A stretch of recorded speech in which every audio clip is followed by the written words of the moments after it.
ഇതാണ് കയ്യിലിരിക്കുന്ന പൊന്നാങ്കണ്ണി ചീര എന്ന് പറയുന്നത്. ഇത് പ്രത്യേകത എന്ന് പറയുന്നത് നമ്മുടെ നാടൻ ചീരയെക്കാളും ഒരുപാട് ഔഷധ ഗുണമുള്ളതാണ്. പ്രത്യേകിച്ച് കണ്ണിനൊക്കെ ഒരുപാട് പ്രത്യേകതയുള്ള ഒരു തരം ചീരയാണത്. വളരെ ഈസി ആയിട്ട് കിളിച്ച് വരും. നമ്മുടെ നാട്ടിൻപുറത്തുകളിൽ കാണുന്നതാണ്. പ്രത്യേകിച്ച് കെയറോ കാര്യങ്ങളൊന്നും വേണ്ട. ഒരു തൈ എടുത്ത് കൊണ്ട് നട്ടാൽ മതി.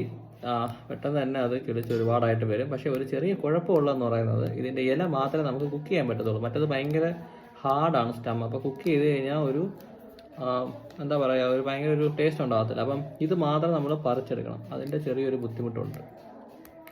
സോ നമ്മളിങ്ങനെ ഇരുന്ന് ഓരോ ഇലയായിട്ട് എടുക്കണം. നമ്മൾ ഈ മുരിങ്ങ ഇലയൊക്കെ ഓരോന്നായിട്ട് എടുക്കത്തില്ല, ഏകദേശം അതേപോലെ ഓരോന്നായിട്ട് പറിച്ചെടുക്കണം. സോ ഭയങ്കര ഹെൽത്തി ആയിട്ടുള്ള സാധനമാണ് ഈ പറയുന്ന പൊന്നാങ്കണ്ണി ചീര. നിങ്ങൾക്ക് വീട്ടിൽ ശരിക്കും പറഞ്ഞാൽ പച്ചക്കറി ചെടിയൊക്കെ നടത്തില്ല, അതേപോലെ നമുക്ക് നട്ട് വളർത്തിയെടുക്കാവുന്ന ഒരു ഇനം, നല്ല ഇനം ഒരു പച്ചക്കറിയാണ്.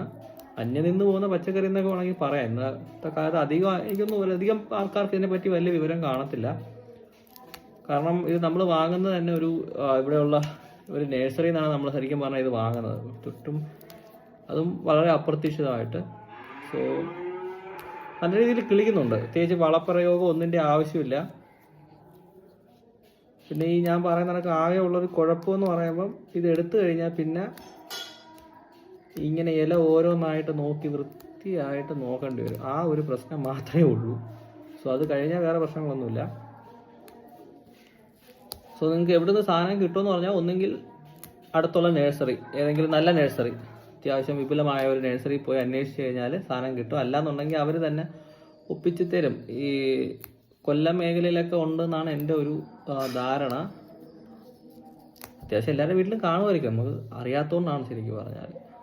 സോ പിന്നെ അടുത്ത് വേണ്ടുള്ളവരാണെങ്കിൽ എന്നെ സമീപിച്ചാലും ഒരു തൈയൊക്കെ തരാൻ പറ്റും. ഒരുപാടൊന്നുമില്ല, നമ്മൾ വളരെ ചെറുതായിട്ടാണ് ചെയ്യുന്നത്. നിങ്ങൾ ഈ കാണുന്നതെന്ന് വെച്ച് കഴിഞ്ഞാൽ ഒരു 5-6 മാസം മുമ്പ് നട്ടതിൻ്റെ ഒരു വിളവെടുപ്പാണ്. സോ അതിന് അടുത്തൊക്കെ ഉള്ളത് ട്രിവാൻഡ്രം കൊല്ലം ബോർഡറിലൊക്കെ ഉള്ള അടുത്ത ആൾക്കാരുണ്ടെങ്കിൽ അവർക്ക് വേണമെങ്കിൽ ഞാൻ 1-2 തൈ കൊണ്ടുതരാം. അപ്പം നട്ട് വിളവെടുത്ത് കുക്ക് ചെയ്ത് നോക്കുക. പിള്ളേർക്കൊക്കെ ഇഷ്ടപ്പെടാൻ ചാൻസ് ഉണ്ടോ എന്ന് വെച്ച് കഴിഞ്ഞാൽ സത്യം പറഞ്ഞാൽ എനിക്കൊന്നും വലിയ ഇൻട്രസ്റ്റ് ഇല്ല. കാരണം വലിയ ടേസ്റ്റും കാര്യങ്ങളൊന്നും ഇതിനകത്തില്ല. പിന്നെ ഔഷധ ഗുണമുണ്ട് എന്നൊക്കെ പറയുന്നതുകൊണ്ട് നമ്മളിത് ചെയ്യുന്നേ ഉള്ളൂ. പിന്നെ ഞായറാഴ്ചയാണ്, അപ്പം ഇങ്ങനെയുള്ള ചില പരിപാടികൾ ചെയ്യേണ്ടി വരും. വെറുതെ ആരും ഫുഡ് തരില്ലല്ലോ, നമ്മൾ ചെയ്യേണ്ട ജോലി നമ്മൾ ചെയ്യണം. That's it.